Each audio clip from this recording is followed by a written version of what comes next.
This is a brand new iPhone 17 Pro. Well, not quite. It's actually an iPhone XR from 2018. For some, it's all about the looks. But after repairing thousands of phones over the past 8 years, I really care about what's inside. So today, I'm testing this £60 kit to see if upgrading a 7-year-old phone is genius or just a waste of time and money. Does it really work? Let's find out. This budget iPhone XR has already been refurbished by Apple once before, but today we're upgrading it to be a high-end 17 Pro, at least on the outside. First we power off the device, and then we remove the 2 pentalobe screws at the bottom of the phone. Fun fact, pentalobe screws were first introduced back in 2009 in the 15-inch MacBook Pro for battery access, and then in the iPhone 4 in 2010. This was one of Apple's first attempts to deter third-party repairers from working on their devices. After the phone has been on the heat plate at 75 degrees C for a few minutes, we can use a thin metal tool to create an opening just big enough for a guitar pick. Then we can slowly slide the pick around to open the screen. The top of the screen has 2 small latches that make a little popping noise as they're released. The screen is off, and this is the first time anyone's looked inside the phone since Apple had their hands on it. Time to remove the 3 screws that hold down the shield that protect the battery and other connectors. With the first shield out of the way, we can disconnect the battery and remove the next set of screws guarding the second shield over the proximity flex.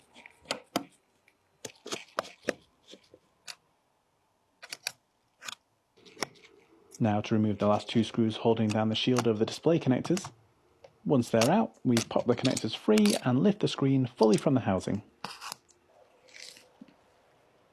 The new housing from China's arrived in this air-filled package, so let's cut it open and see what's inside.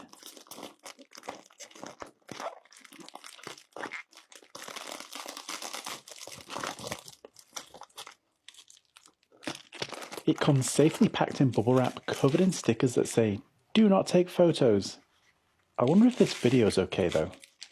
With the packaging out of the way, we can finally see what we've received. The waterproof frame seal, a battery sticker,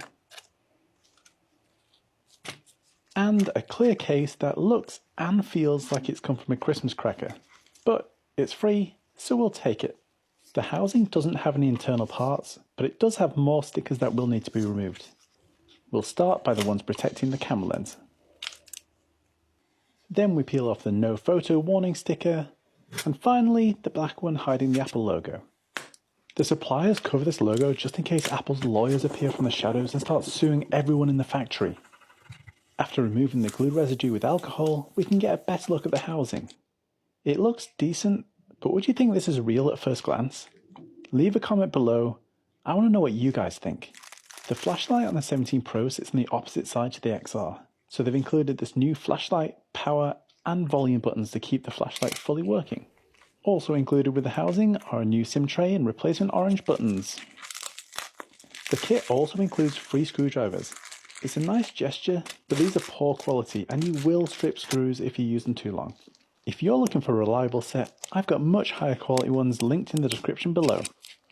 Next, we remove the logic board, basically the brain of the phone. It's held in with 4 screws and a few connectors.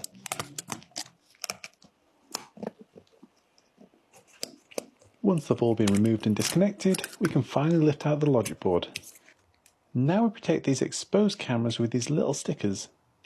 Dust and fingerprints love these lenses, and XR front cameras are not simple to replace. We remove the SIM tray. Now we'll remove 7 screws holding down the Wi-Fi and GPS antenna.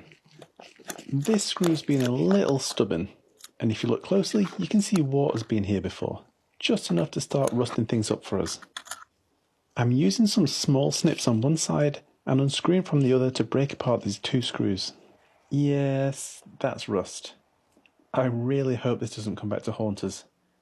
You can also see the corrosion on the connector here. I must admit, I didn't fully check the phone before opening it, which feels like a bad decision now.